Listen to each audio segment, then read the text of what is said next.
Can, can you put the slides up now, please?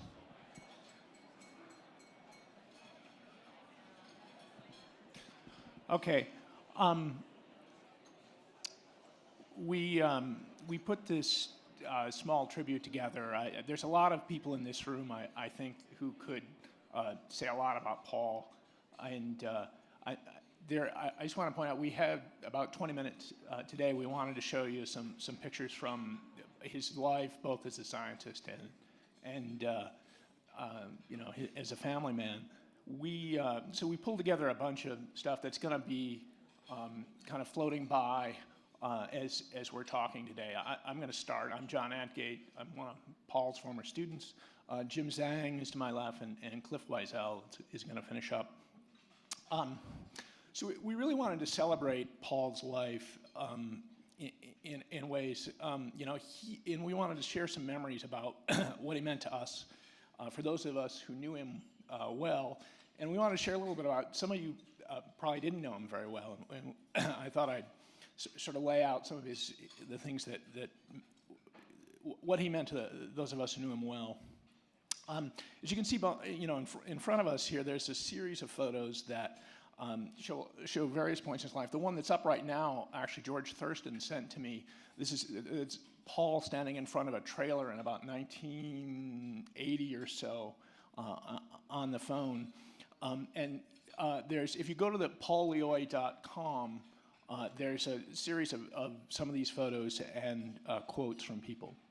Now, Paul died actually on July 8th at the Newark airport, and it was very sudden.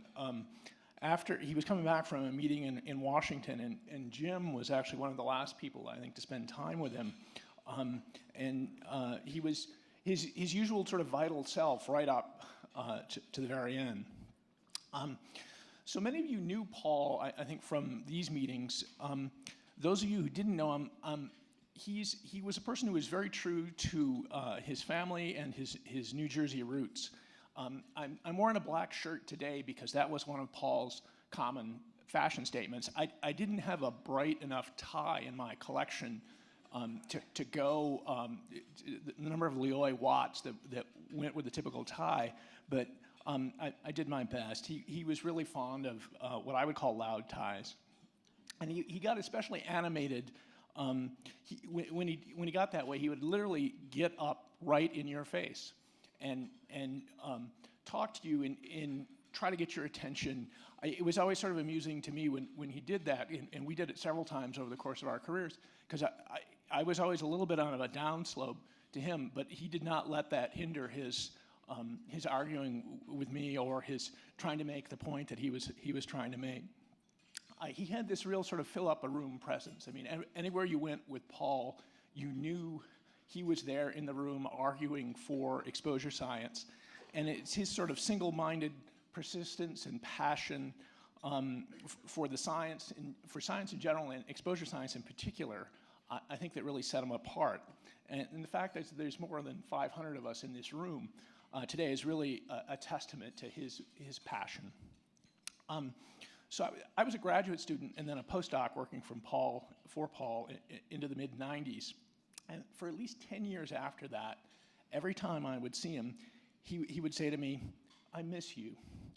No one will argue with me anymore."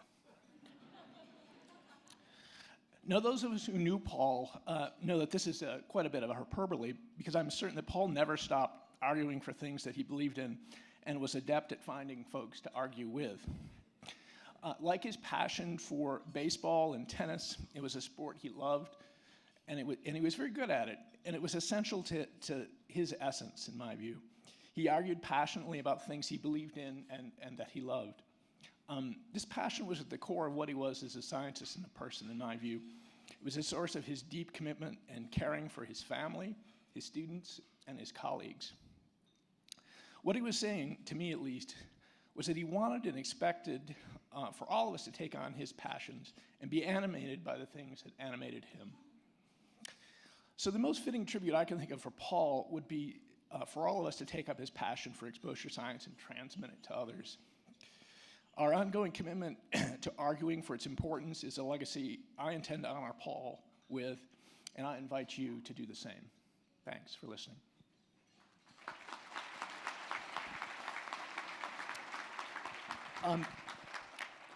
Jim Zhang, probably very few of you know, is a published poet internationally, and he's written a poem for Paul.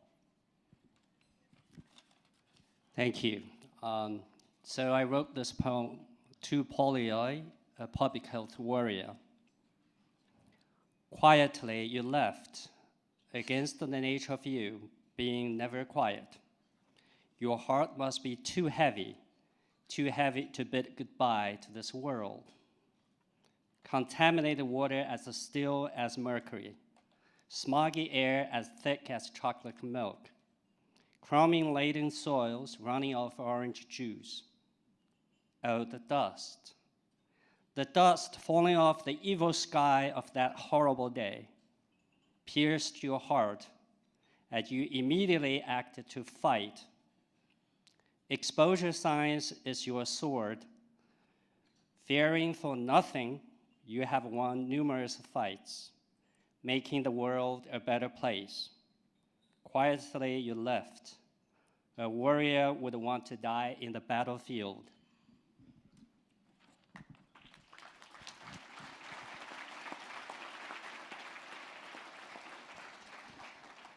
Thanks, Jim.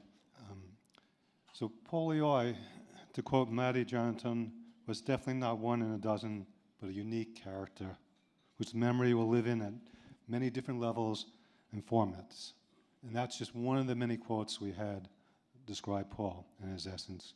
I had the fortune to know and work with Paul for 30 years and considered him a mentor, a colleague, and a friend. Pretty much the same description you ask anyone who's worked with him.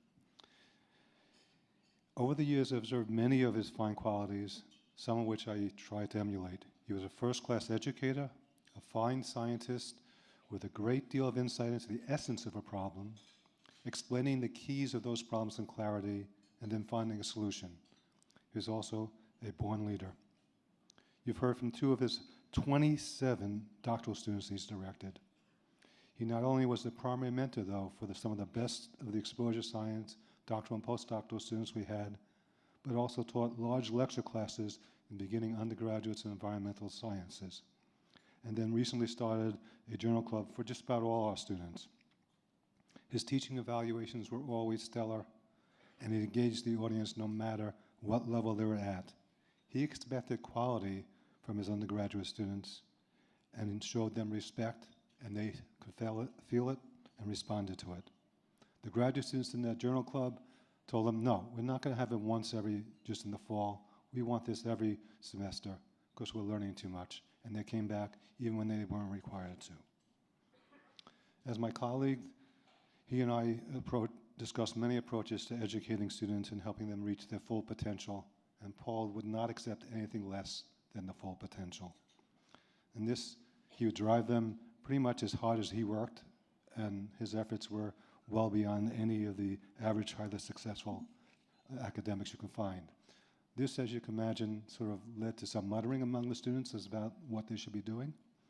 And several even looked for ways, maybe an easier path, but none of them ever took it. And as you heard, they always came back to him. And these requests sort of ended probably over the summer, but I don't think they really ended because I suspect many of them are still saying, what would Paul do when something comes up? And to quote Paramita Hora, who completed her degree in 2003, is now a senior environmental health scientist at the New York City Department of Health, wrote, my last conversation with Dr. Lioy was earlier this year.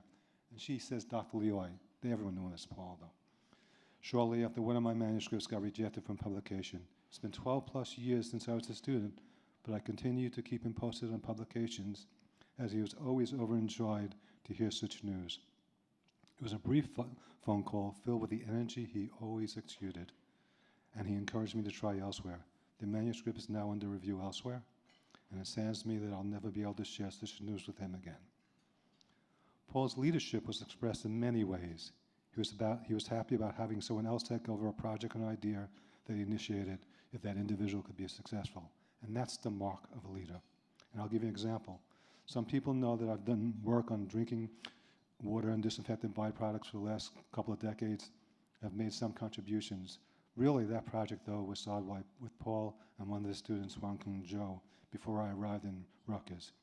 He stepped aside as soon as I started taking some lead in there, and then eventually left it to me in its entirety. However, if there was an issue that he thought was important and was not progressing at the rate he deemed appropriate, you saw him step up and make that effort to make sure we moved forward and taken to completion. This is evident in many of his roles. In the role in society, he was one of the founding members, he was a treasurer, a president, an ISES distinguished lecturer. If anything was ever needed by it, he was asked, and it was done. His leadership was also critical in producing two of the most important National Academy of Sciences reports about exposure science. The 1991 NRC report on human exposure assessment and airborne pollutants, advances and opportunities, what we call the White Book, and then the 2012 NRC report, Discussion of Exposure Science in the 21st Century, a vision and strategy. And that's pretty much the basis of where our future directions are going. An example of his scientific leadership can be highlighted in his work on dust. And he looked at that as a reservoir for semi-volatile contaminants leading to indoor exposures. He's published many, many papers on this well before others, and I think it was probably one of the reasons for the subsequent ban on the use of semi-volatile pesticides indoors and their continued presence applications. Another good example is the concerted effort that he and several colleagues put on in looking at ozone and the problems of children with respiratory problems, how ozone affected them. His work, along with others, is critical for why we have a more protective standard. Certainly his leadership in understanding exposures resulted from the World Trade Center collapse and desire to put in place a mechanism to address those exposures that could arise from future natural and human-produced disasters, and how to minimize those exposures to first responders and the general public is recognized by scientists, legislatures, and community groups. And that's one of the key. He didn't leave it in one area. He approached everybody. And we saw today just a little bit of the results that he's produced by bringing panels like this together. Over the last dozen years, he worked on the World Trade Center issues, published a popular book, Dust, the Inside Story of its role in September 11th aftermath, and he proudly told to me how it went to the second printing, talk about going to paper copies. And as we heard, the other thing Paul loved and committed to was his family.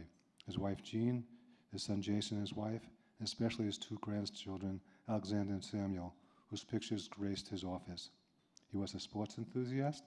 He attended Rutgers and Auburn football games, and throughout the baseball season, he could be waxing poetic about the New York Yankees. He proudly displayed a picture of himself, his son, and Yogi Berra in his office, the famed catcher of that team. You ask me how he got that picture? He went and met Yogi by offering him 1 or 2 ticket stubs that he had saved from the perfect game that Don Lawson pitched and Yogi caught in the 1956 World Series, which of course he was at. He was looking forward to taking his grandsons to those types of games. Conversations with Paul spanned over a wide range of topics: politics, history, literature, the state of the world, and of course science, since that was the focus of our main day. Panos Georgopoulos and I joined the exposure science group that Paul had started more than a quarter century ago. Throughout that time, we discussed and argued about many issues related to that field. So John, he did have people to argue with, even after you left. Right? But with those arguments, which were pretty enthusiastic at times, we'd get strange looks from the students and the other people around us wondering what was going on. Those arguments were sort of the places I had some of my best ideas come forward, and I hope contributed to some of the groundbreaking concepts that he put forward. His contributions were extensive. They covered new sampling designs, methods of analysis, measurements, mathematical modeling. He could sell his ideas widely to whoever would listen, and pretty much he made sure everyone would listen. But if you came up with an idea, he'd listen to you, and if it conflicted, he'd eventually accept it if you were shown to be right. The other thing is, once you started a project with Paul, you were hounded until it was completed. Right? His email reminders started about 5 a.m. in the morning, which was fine with Panos because he didn't go to sleep until about 6 a.m. I, on the other hand, waited a few hours to respond. Right? And he was also very prolific. He had more than 300 peer review articles, multiple book chapters, and several books. He was a sought-after speaker. He was on countless advisory committees, and if there's an important issue emerging in exposure science, Paul was looking to study it and understand its implications. What we have up here is a list of his co-authors, more than 450 of them. Take a look if there's any names that you recognize or someone you've worked on, and I'll tell you why in a minute. A few of the exposure topics he addressed were indoor air, chromium, ozone, other air pollutants, lead, dust, children's health, NTBE, pesticides, nanoparticles, fracking, disasters, new sampling design, and the expo zone. I probably left out about 2 or 3 dozen other areas, if anyone's interested. So since he had so many authors, and I suspect that they directly impacted people here, either directly or as indirectly, we want as part of this tribute to formulate something called an ERDOS number, or a collaborative distance web figure for him, a Lioy number, right? So we've compiled the list of his first authors. Those are the first degree. And we're going to ask people if they see a name on here of someone they've co-authored, send to us. That will be our second degree, and we'll go forward. It'll be a nice tribute. So Paul has left a major legacy in the field of exposure science and environmental health. He looked at his efforts not just as a scientific endeavor, even though that's what he primarily was, but as a means to create a better world, reducing the harmful exposures where possible, improving public health, while not wasting efforts where exposures were non-problematic. He had told me he was impressed that his father's final hours were in the golf course rather than in the hospital, that he had hoped not to linger on without his physical and mental abilities intact. So his passing did meet that, leaving Newark Airport after returning from a meeting. But really, it was much too premature. He had discussed many, many plans in place for a number of years, and many of us were looking forward to continued collaboration and guidance. I suspect that he might want me to finish this tribute to him by issuing a challenge to our young scientist. Paul Panos, Herbert Vort, Joachim Pleil, and I were in the middle of working on a manuscript to define an approach to deconvoluting the exposome and understanding it from a population stratified basis. While we'll continue to try to write that manuscript, which will take much, much longer without Paul's 5 a.m. emails containing his revisions and asking us for our input, the challenge I'm going to present to you is that you each take a complex issue in exposure science, such as the exposome, and try to break it down to its essence so that it can be tested, the underlying principles shown to have a sound scientific basis, and it can actually be used in a practical manner to advance exposure science, thereby benefiting the world around us. If that can be done, then Paul's legacy will have reached its full potential, and our field of exposure science will have grown. Thank you.